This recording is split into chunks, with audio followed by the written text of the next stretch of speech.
মুফতি সাহেব আলতাফউদ্দিন আলতাফউদ্দিন ভাইয়ের কাদের উপরে চাপিয়েছেন, আপনারা সাধারণ মানুষ আপনাদের কাদের উপরে চাপিয়েছেন। কয়টা মামলা? 5টা মামলা চাপিয়ে দিয়েছেন। 1 নাম্বার মামলা হলো মৃত্যু নামক মামলা, শুনবেন ইনশাআল্লাহ।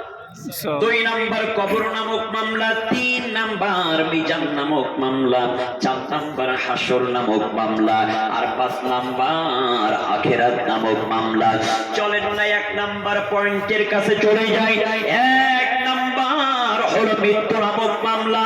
আল্লাহ পাক রব্বুল আলামিন কত চমৎকার করে মৃত্যু সম্পর্কে বলছেন, হে পৃথিবীর মানুষেরা, এই পৃথিবীর জমিন ছেড়ে একদিন তোমাদেরকে চলে যেতে হবে।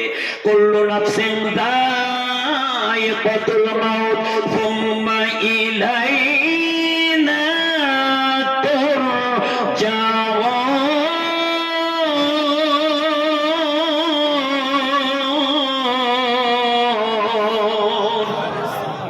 আল্লাহ বলছেন কুল্লু নাফসিন যায়িকাতুল মাউত, প্রত্যেকটা প্রাণীর মৃত্যুর স্বাদ গ্রহণ করতে হবে, এতে কোনো সন্দেহ আছে?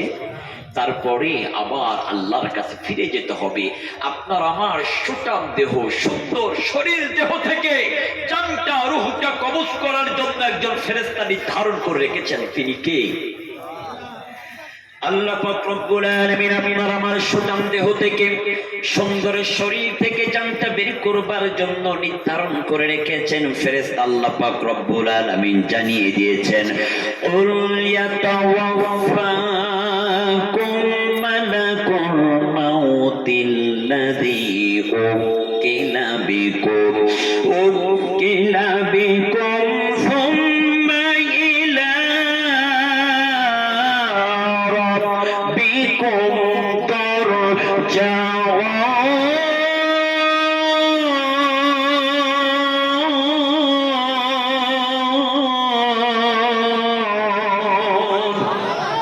আল্লাহ বলছেন তোমাদেরকে মৃত্যু দেবে, এই জন্য মৃত্যুর একজন ফেরেশতা নির্ধারণ করা হয়েছে, তার নাম হলো হযরতে আজরাইল আলাইহিস সালাম। আল্লাহর গোলামেরা রব্বে কারীম এই পৃথিবীর জমিনে 4 জন বড় বড় ফেরেশতা নির্ধারণ করেছেন। 1 নাম্বার হলো হযরতে জিবরাইল আলাইহিস সালাম, 2 নাম্বার হযরতে ইসরাফিল আলাইহিস সালাম, 3 নম্বরে হযরতে মিকাইল আলাইহিস সালাম, 4 নম্বরে হযরতে আজরাইল আলাইহিস সালাম। এই আজরাইলের কাজ হলো মানুষের শরীর থেকে জানটা রূহটা কবজ করা। মুসলমান ভাইরা আমার ভালো করে বোঝার চেষ্টা করবেন, আপনি আমি এই পৃথিবীর জমিনে আছি, আপনার আমার একদিন বিদায় নিয়ে চলে যেতে হবে। আপনি আমি যখন বিদায় নিয়ে চলে যাব, আপনার আমার সব চাইতে নিকটতম মানুষ, সব চাইতে কাছের মানুষগুলা আপনার আমার থেকে দূরে চলে যাবে, আপনাকে আমাকে ভুলে যাবে। আপনার সন্তান আপনার আমার কথা মনে রাখবে না, আপনার আমার স্ত্রী আপনার আমার কথা মনে রাখবে না, আপনার আমার বন্ধুরা আপনার আমার কথা মনে রাখবে না। এটাই হলো পৃথিবীর ইতিহাস, এটাই হলো নির্মম সত্য কথা। আজকে মরলে কালকে 2 দিন, পরের দিন কেউ কাঁদবে না। আজকে মরলে কালকে 2 দিন, পরের দিন কেউ কাঁদবে না। যাদের জন্য করলা কামাই, মরলে তারা চিনবে না।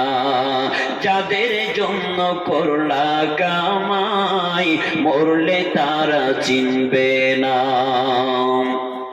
থাকতে সময় করো আমল, ঈমান করো খাঁটি, শেষ ঠিকানা তোমার আমার 3.5 হাত মাটি। আজকে মরলে কালকে 2 দিন, পরের দিন কেউ কাঁদবে না। আজকে মরলে কালকে 2 দিন, পরের দিন কেউ কাঁদবে না। যাদের জন্য করলা কামাই, মরলে তারা চিনবে না। কিনা? 100% ঠিক, এটা সত্য কথা, এতে কোনো সন্দেহ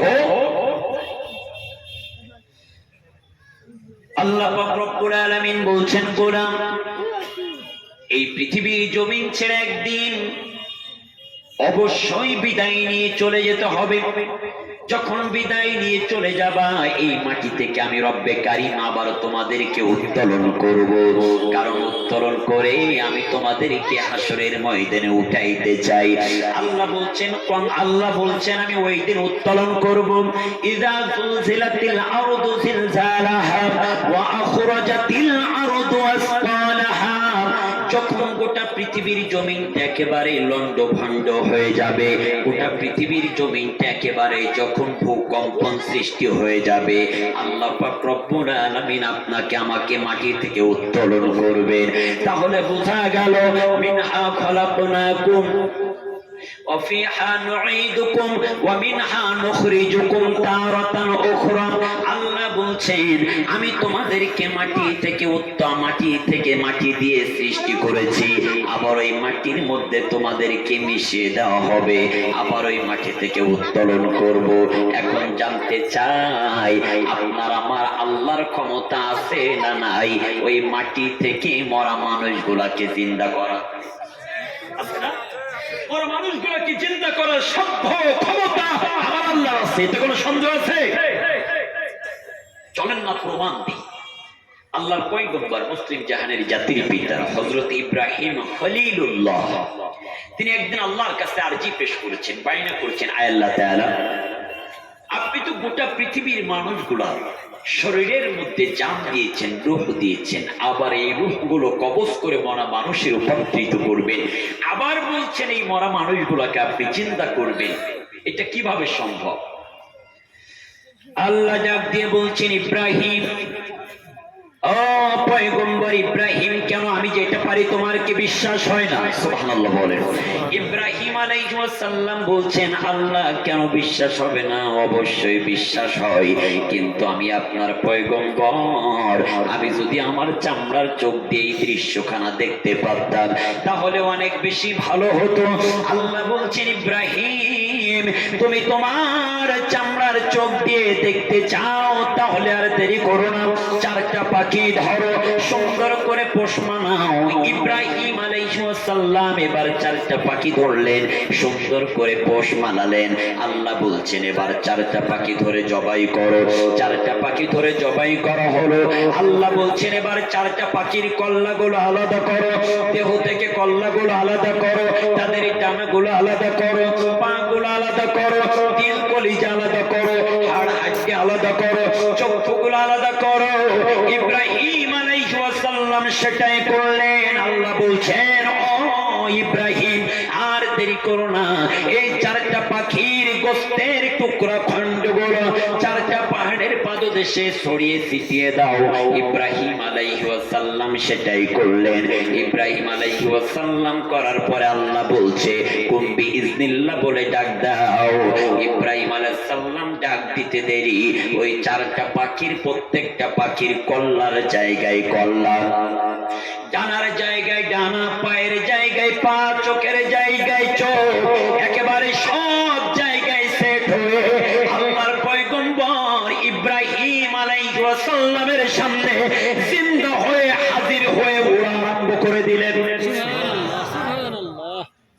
ইব্রাহিম আলাইহিস সালাম সিজদায় মস্তক লুটিয়ে পড়েছেন, আল্লাহ তাআলা আমি বুঝতে পেরেছি 100% আপনি বড় মানুষগুলোকে আবার চিন্তা করতে পারবেন, এই সাধ্য এই ক্ষমতা আপনার আছে। সুবহানাল্লাহ বলবেন না?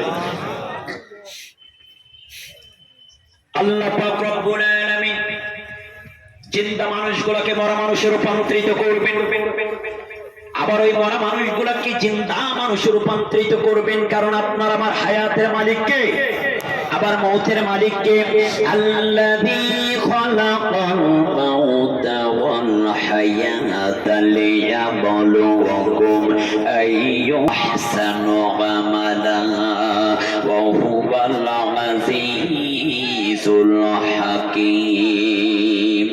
ওয়া হুয়াল আজিজুল গফুর। আল্লাহ পাক রব্বুল আলামিন বলছেন আমি হায়াত দিয়েছি, আবার মৌত দিয়েছি, হায়াত থেকে মৃত্যু পর্যন্ত এই নির্ধারিত সময়ের মধ্যে আমি দেখতে চাই আইয়ুকুম আহসানু আমালা, কারা সত্য আমল করতে পারে, সঠিক আমল করে আমি রব্বে কারীমের কাছে ফিরে আসতে পারে। আল্লাহ পাক রব্বুল আলামিন প্রত্যেকটা মানুষের কাঁধের উপরে 5টা করে মামলা চাপিয়ে দিয়েছেন। এক নাম্বার মামলা হলো মৃত্যু নামক মামলা। ভালো করে বোঝার চেষ্টা করবেন। আল্লাহ বলছেন, গোলাম, এই পৃথিবীর জমিনে কেউ চিরস্থায়ী ভাবে থাকতে পারবে না, অবশ্যই বিদায় নিয়ে চলে যেতে হবে। আপনার আমার এই সুন্দর সুঠাম দেহ থেকে জানটা কবজ করে নিয়ে যাবেন আজরাইল আলাইহিস সালাম। এবার আসেন 2 নাম্বার পয়েন্ট, মামলা হলো কবর নামক মামলা। আপনার আমার দেহ থেকে, শরীর থেকে জানটা যখন কবজ করে নিয়ে চলে যাবেন হযরতে আজরাইল, আপনার আমার নিজের সবচাইতে সাধনার জায়গা, নিজের ঘর, আপনার আমার কাছের মানুষ, আপনার স্ত্রী, আপনার আমার সবচাইতে কাছের মানুষ, আপনার আমার সন্তান, আপনি আমি কোন একদিন যখন পৃথিবীর জমিন থেকে বিদায় নিয়ে চলে যাব, আপনার আমার সন্তান, আপনার আমার স্ত্রী গোলা ঘর থেকে বাহির করবার জন্য ব্যস্ত হয়ে যাবে। মসজিদের ওই খাটিয়া নামক পালকি খানা আনার জন্য তাড়াহুড়ো করবে। কেউ বা চলে যাবে বাঁশ কাটবার জন্য, আবার কেউ বাজারে চলে যাবেন সাদা কাফনে কাপড় কিনবার জন্য। আপনাকে আমাকে জীবনের শেষ গোসল বরুই পাতার গরম পানি দিয়ে আপনাকে আমাকে গোসল করানো হবে। আপনার আমার সুন্দর করে আপনার আমার দেহটা সাজিয়ে সাদা কাফনের কাপড় দিয়ে চকলেটের মতন আপনার আমার দেহটা মুড়িয়ে মসজিদের ওই খাটিয়া নামক পালকির উপরে রেখে আপনার আমার নিকটতম আপনজনেরা ওই অন্ধকার মাটির নিচে আপনাকে আমাকে দাফন করবে। আপনাকে আমাকে যখন অন্ধকার মাটির নিচে দাফন করবে, ওই কবরের মধ্যে দাফন করার সাথে সাথে 2 জন ফেরেশতা চলে আইবেন, কি মুনকার আর নাকির। আসার পরে প্রশ্ন করবে, মার রব্বুকা ওয়া মা দীনুকা ওয়া মা নাবিয়ুকা। আপনি আমি যদি আইয়ুকুম আহসানু আমালা, দুনিয়ার জমিনে যদি ভালো কাজ করে থাকি, নেক কাজ করে থাকি, আপনার আমার জবান দিয়ে জারি হয়ে যাবে, মার রব্বুকা রব্বি আল্লাহ ওয়া মা দীনুকা ইন্নাদ দীনা ইনদাল্লাহিল ইসলাম ওয়া মা নাবিয়ুকা। আপনার আমার জবান দিয়ে জারি হয়ে যাবে, নবী মুহাম্মদ রাসূলুল্লাহ সাল্লাল্লাহু আলাইহি ওয়াসাল্লাম। সাথে সাথে আপনার আমার কবরখানা প্রশস্ত হয়ে যাবে। আপনার আমার কবরখানাকে আমার আল্লাহ জান্নাতের বাগিচায় রূপান্তরিত করে দিবেন। জান্নাতের সাথে আপনার আমার কবরখানার সম্পর্ক হয়ে যাবে। আর আপনি আমি যদি দুনিয়ার জমিনে ভালো কাজ না করতে পারি, দুনিয়ার জমিনে যদি অন্যায়ের সাথে আপনার আমার সম্পর্ক থাকে, প্রশ্ন করবে মার রব্বুকা, আপনার আমার জবান দিয়ে জারি হয়ে যাবে লা আদ্রি। প্রশ্ন করবে ওয়া মা দীনুকা, আপনার আমার জবান দিয়ে জারি হয়ে যাবে লা আদ্রি। প্রশ্ন করবে ওয়া মা নাবিয়ুকা, আপনার আমার জবান দিয়ে জারি হয়ে যাবে লা আদ্রি। আপনার আমার প্রশ্নের আপনি আমি মুনকার নাকিরের সঠিক প্রশ্নের জবাব কিন্তু দিতে পারবো না। সাথে সাথে আপনার আমার কবরটা হয়ে যাবে অন্ধকার, আপনার আমার কবরটা হয়ে যাবে ভয়াবহ, আপনার আমার কবরটা হয়ে যাবে জাহান্নামের আগুন দিয়ে ভরপুর। আপনার আমার কবরের সাথে জাহান্নামের সাথে সম্পর্ক হয়ে যাবে। এই জন্য অবশ্যই 2 নাম্বার মামলা, কবর নামক মামলা থেকে যদি পরিত্রাণ পেতে চান, আমলের বিকল্প অন্য কোন রাস্তা নাই। এবার আসেন 3 নাম্বার, সংক্ষেপে বলছি। 3 নাম্বার হলো মিজান নামক মামলা। আল্লাহর নবী আমার বলেছেন, কঠিন হাসরের ময়দানে মিজান নামক মামলা, তার মানে আপনার আমার নেকি আর বদি, আপনি আমি যে ভালো কাজগুলা করেছি কিংবা খারাপ কাজগুলা করেছি, হাসরের ময়দানে মিজান দিয়ে আপনার আমার নেকি আর বদিগুলো মাপা হবে। আপনার আমার নেকিগুলো যদি ভারী হয়ে যায়, আপনি আমি হয়ে যাব জান্নাতি।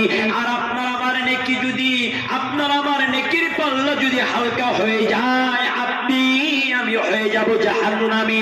আল্লাহর নবী আমার বলছেন হাসরের ময়দানে যদি মিজানের পাল্লা ভারী করতে চাও তাহলে বেশি বেশি করে আলহামদুলিল্লাহ, সুবহানাল্লাহ, আল্লাহু আকবার আর লা ইলাহা ইল্লাল্লাহর জিকির করে নাও। বিচারের পাল্লা যদি ভারী করতে চান আলহামদুলিল্লাহ তামলাউল মিজান, তাহলে আলহামদুলিল্লাহর জিকির করতে হবে, সুবহানাল্লাহর জিকির করতে হবে।